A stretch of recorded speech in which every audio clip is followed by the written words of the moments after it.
राजीव राय ने मीडिया से बातचीत के दौरान कहा है कि घोसी की आवाज़ पिछले 20 सालों से संसद में खो गई है। घोसी का प्रतिनिधित्व करने वाला कोई भी राजनेता संसद में आवाज़ नहीं उठाया है और जो भी चुनाव जीत कर गया वो वापस लौट कर नहीं आया।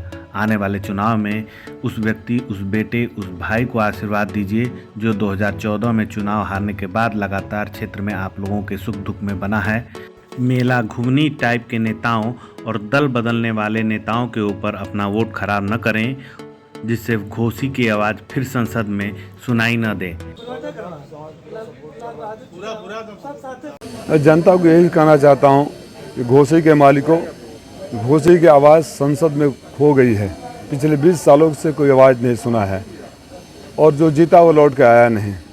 तो कम से कम इस चुनाव में आने वाली पीढ़ियों के लिए उस व्यक्ति, उस बेटे, उस भाई को आशीर्वाद दीजिए जो आपके साथ चुनाव हारने के बावजूद लगातार क्षेत्र में बना रहा।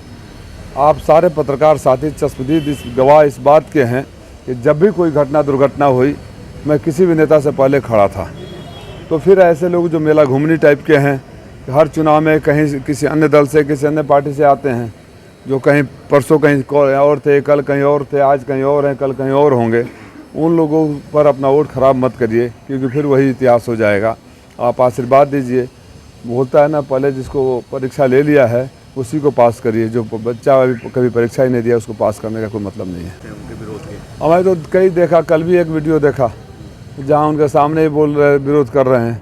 तो यही बात है ना, बड़ी बड़ी बातें बोलकर, अहंकार की भाषा बोलकर, अब मेरे जैसे व्यक्ति के लिए जिस तरह उनके बच्चे शब्दों का इस्तेमाल कर रहे हैं, अब ये क्या घोसी की जनता को बर्दाश्त होगा? आप बताइए ईमानदारी से पत्रकार साथी, अगर आपके लिए कोई समर्पित भाव से लगातार लगा हुआ हो और ये आकर उसको अगर गाली दें या उसके साथ बदतमीजी करेंगे तो आपको गुस्सा नहीं आएगा?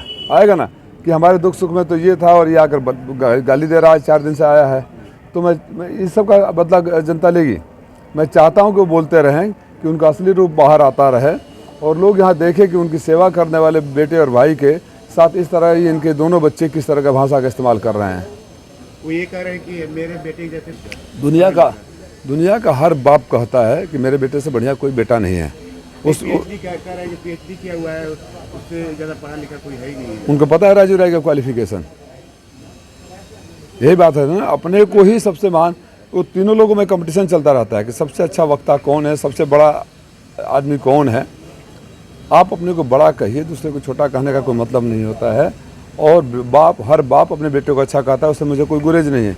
लोकतंत्र में फैसला जनता कहती है, जनता जो फैसला लेती है वो अच्छा बुरा होता है।